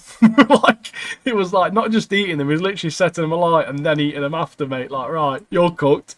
Medium rare, mate. Did you notice as well, Venator, before he killed him, like started killing people, he like kind of he put his face over all of them, like look at his head, and then when he came back, he like kind of side-eyed that Hugh Hammer guy. Yeah. That's like, yeah, he's the one for him. So obviously, like, you get this point where Hugh's helping this woman out, and the dragon wasn't going for him; it was going for the woman, and he's screaming at it. And that the scene, mate, with the dragon and him. Oh, it's so good. That is so fucking good. He kind of knew it, like this is it. This is his moment, and if he knows he's going to be dead or he's going to survive, it's like, come on. Not. It's like, come on, I'm ready. It just goes up to him, doesn't it? Oh. Yeah. So badass. Imagine him on the dragon, mate. Woo. So good. But then, Ulf. Man, oh man. Didn't expect this from this pisshead. So Ulf gets knocked. He gets knocked by Venator, doesn't he? He gets knocked down into the cave. Yeah. And he gets a torch and runs further into the cave. And then we get this bit where he kind of goes through this. And he comes to this room and he's walking through. He's like walking through muck and stuff. Then he treads into dragon eggs, doesn't he? Bad mistake, mate. Bad mistake. Mate, he stumbles across this dragon nest, and I instantly thought then, nah, he's done for. When he treads an egg, yeah, it's like. In my head, when you said Jurassic Park, mate, in my head as well, I was thinking, you know, the part where that bloke's on the toilet, mate, and he gets eaten. Like, in my head, I thought, this is it, mate. He's done for. Like, he stepped on that and he's done for. But then the dragon bows to him. Yeah, kind of it's like a comedic moment. Yeah, I'm knocking him like poof, poof. Yeah. It's like it's playful. And Ulf right into King's Landing. At first, I thought, what a twat. I thought he just wants to go and show his mates, doesn't he? Like, he wants to show his mates, like, I'm on a dragon. Yeah. But obviously, it's part of the plan because he's on his way back. Eamon's bombed it straight, got the dragon, and then obviously he's followed him. But then he's seen where it's going, and then Eamon's turned around, shitting it, mate. Even he's cactus said, I think Eamon's scared, mate. He's scared 100%. And then we see what Eamon's seen, and we see like Rhaenyra standing there with literally all the dragons behind her. Like, what a scene! This show, next episode. Next episode's going to be mad. I think I've liked season 2 more than I liked season 1, mate. Honestly, it's difficult this happens, but it seems to be these shows always do it. Game of Thrones, bar last season, but Game of Thrones season 1, mate, was good. Don't get me wrong, but then season 2 was good. Season 3 got better. Season 4 got better. It was one of them shows where it just builds with time. It just gets better and better. And this show's obviously no exception to that. Season 1 was good, but season 2's been phenomenal so far. I've really, really enjoyed this show. The most disappointing thing about the next episode is going to be going to have to wait like 3 years. Yeah. 3 years for like another 3 years and like 11 months, mate. Basically 4 years, isn't it? Do you know what I mean? So yeah, what an episode! What an episode! Yeah. Oh. So, but next episode we're gonna have some fighting, surely. It'll probably be the Riverlands battle, won't it? But, I'm hoping so. But yeah, what battle that's going to be? But yeah, we've had some good stuff. Obviously, we've had a big week, really. Obviously, I've been away for 2 days, so I've been watching loads. I've watched literally today, For Those About to Die, and Suicide Squad today. Like, And then I wrote all my notes down for Deadpool Wolverine today, because I'm off work, so I've literally been off, so I've just had the time throughout the day doing loads of stuff. So yeah, honestly, House of Dragons, mate, episode 8. I've got to say goodbye to another fantastic show next week. Sad times, man. Sad times. And then did we say we're going to go on to, is it Cobra Kai? Cobra Kai, yeah. Probably get on to Cobra Kai. And yeah, see what happens there. They're shorter episodes, I think, aren't they, as well? So we'll be talking about Cobra Kai. We'll stick on with For Those About to Die. Blue Lock again. Continue with that. Elusive Samurai. Picking up that, because obviously both interested on where that's going to go. And Suicide Squad Easy Kai, although a bit of a disappointed episode, we'll still carry on with it because there's not that many episodes in it anyway. And I think it's 8. Yeah, it's 8 altogether. It might lead somewhere good. I don't know. So I've got hiccups. But I think there's 10 episodes. Is it? Oh, yeah. Okay. I think it's just episode 8 was released today. And we're episode 5 next, isn't it? Episode 5's next for us. Yeah. And then episode 9's next week, and then episode 10's the week after that. So we're on episode 5 next, yeah. So we'll pick it up for a bit. Yeah. If we get a bit skinny, we might just pick up 2 episodes, see what happens. Yeah. But Blue Lock, mate, honestly, I can't get over how good it is. Yeah, it's just everything about it is just great. I just love it. It's so good. It really is. We're going to watching more episodes tonight.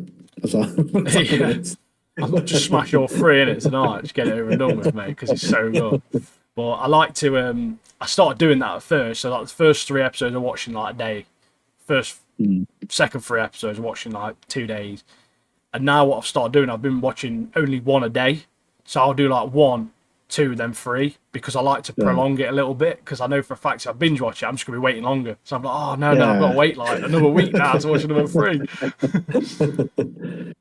But yeah, it's such a good show. I've been loving it. Yeah, so, yeah. But the amount of animes I watch at the moment, though.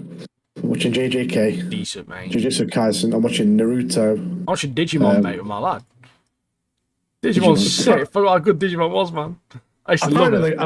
Apparently, the computer games of those are like really hard, like really difficult. The very first Digimon game was completely different. So all the other ones, I think it was called Digimon Adventures. I'm gonna quickly search it now. So we're gonna go off on a bit of tangent on here. This is real time, non. No notes taken. Yeah, no notes taken. So the first game, essentially on PS1, this was. You picked your Digimon at the start. I think you went through like a thing. You picked your Digimon, and I can't remember what the first game was called. I'm pretty sure it was literally called Digimon World. Yeah, okay. Digimon World. So, PAL, it came out on PlayStation 2001, right? PS1 this is. And you got your Digimon, and it followed you around the entire time. You walked around this world, and you did like these different things, and you battled and all that sort of stuff. And mate, it used to poo and everything. You had to use to take it to a toilet. If you didn't take it to a toilet, it did too many poos, it'd literally turn into the poo Digimon, and like you wouldn't be able to, like, it'd be a nightmare. Honestly, there's actually like there's a poo Digimon. Like a poo Digimon, yeah. And it turned into that, and it happened to me the first time I played it because I was like a kid and that I didn't really understand it, and I was fuming, mate. I literally restarted the game, innit? But obviously, if you do it all right and stuff, there's different ways you can go down things, and you can it digivolves and obviously changes into different Digimon. But then when they brought the other ones out, which is like Digimon World 2, I'm pretty sure that was like a turn-based RPG, and it completely changed. So it was like it was a complete throw-off, I think, for a lot of people, certainly myself anyway, because I loved the Digimon World style, because a lot of people wanted that for like Pokemon games for a long, long time, and obviously they brought it out now with obviously like Legend of Arceus and that sort of stuff, and that's what that was like, and I think it was like before its time, if that made sense, because as I say, they changed it to a turn-based then, and the second one came out in 2000 and I don't know, probably not very soon after, literally like a year after or something, and it was turn-based, but obviously turn-based back then was massive with Final Fantasies and stuff like that, and obviously with it being a Japanese game, the Japanese love it, don't they, turn-based stuff, and yeah, so as soon as that changed, it was a massive throw-off, but because my lad's been getting into it, there's one on the Switch. There's quite a few. I think there's 3 of them on the Switch actually. The Digimon games, like recent Digimons as well. And he's looking at getting one for the Switch. I remember watching someone online play it on Twitch. I was watching someone play it, and they said the newer games of Digimon are dead hard to get into. Yeah. And if you're a new person coming into Digimon as well, it's like so difficult. If you don't really understand it and stuff like that. Yeah, there's what's going on? there's a couple of them. To be fair, they made like an online MMO version where you could do it online, and it didn't really come over to here. Someone made like an English port for it to translate all the language and stuff. I think it was like a Korean or Chinese made game, to be honest. And me and my mate Axel used to play that back in the day. But I don't know how good it is now. But yeah, the very, very, very first one, I had it on PS1 and I loved that game so much. It was so good. But yeah, then they changed it to turn-based, which isn't a problem. Turn-based games aren't a problem at all, but it was because it was so different at that time, where your Digimon followed you around and you went to battle, and you used to shout out like attacks to it, like shout commands out to it in battle, and it'd like walk around attacking people or different Digimon. And, I can understand like people playing it like they think it's like going to be like the first one, then suddenly it's like totally different. Like what's going on? What's going on here? Yeah, so I can understand where the confusion and the upset came from with changing it all. I don't think it was upsetting like the community, because I don't know, because I didn't really have internet or anything. But I just, for me and people I knew like who had the first one, it weren't really like an upset. It was a confusion, because it was like it's number 2, but it's completely different. Do you know what I mean? You've literally changed it to turn-based combat when it was like free roam type. You look around for the Digimon poo. Like, where's the Digimon? Yeah, like, I'm not even a Digimon poo anymore. I need a toilet, man. But I think that was one of the things as well. It was like quite realistic, not realistic because it's digital monsters, but you know what I mean. Like you wouldn't expect to have to go to toilet and stuff like that. like a Tamagotchi into it. Yeah, but that's exactly what it was like. Yeah, it was like a 3D Tamagotchi type game. Yeah, but there's a few. There's one called Digimon World Next Door. I think the one on Switches that my lad's looked at and he wants to get. And that's a bit like Pokemon type Arceus now, you know, where like the first one that I mentioned, where you run around and it's following you. I think it's that one. I'm not 100%, so don't quote me on that. But there's a couple of different ones on the Switch. Yeah.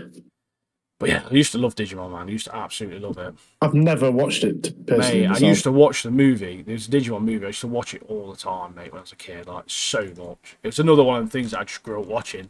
There's another thing called Medabots as well. I don't know how many people have heard of Medabots, but there was a game. It's a Medabots game on the, I think it was on the GameCube.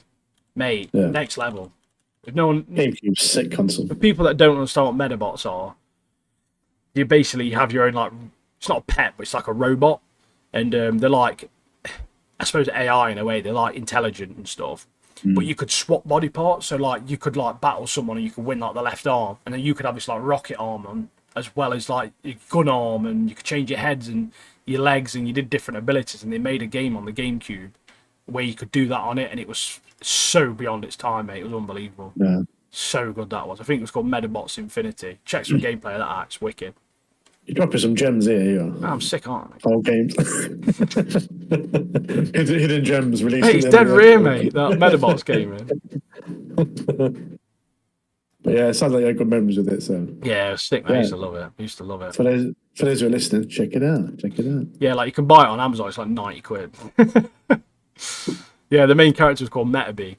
But yeah, even I used to watch the anime of that as well. But the game came out in 2003, mate. Time ago. 21 years ago, mate. Shows you how old I am.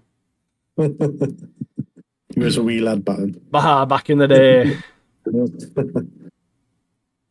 Yeah, we say every episode, if you're listening or watching us, join the Discord. Get in the Let's Discord. Get chatting. Let's get chatting about anime, gaming, wrestling, Stone Cold Stunners. Oh, mate. What else do we talk about in there? Memes. In London, I'm not even joking. I went into a McDonald's in London because the price of McDonald's in London is exactly the same. So it's like cheap to eat in McDonald's versus everywhere else, because everywhere else is dead expensive. But there's a bloke in there, I'm not even joking, a lad, who was wearing a black sleeveless vest thing, undone. Mate, I swear to God, at first I thought he was dressed like Stone Cold Steve Austin, mate, 100%. Like, it literally looked like Stone Cold Steve Austin, mate.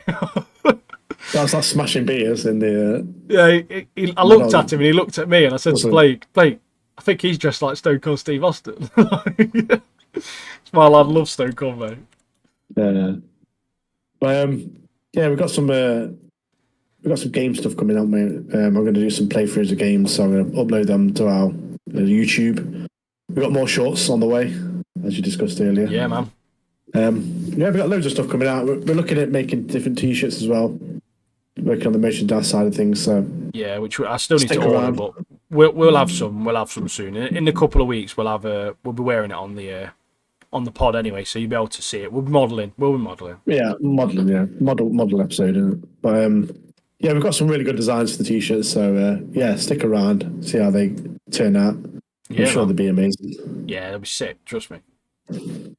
But yeah, that's it. I think for us. Yeah, appreciate you sticking around. Appreciate you listening. Appreciate you watching, and appreciate you liking, subscribing, following, all that sort of stuff. And yeah, like Mike said, get in the Discord, follow us on socials, and just be present, comment, all that sort of stuff, because we'd love to hear from you all. And yeah, we love doing it, and we hope you love us doing it. So, but yeah, we'll see you next week. Everybody. See you. Peace. Bye.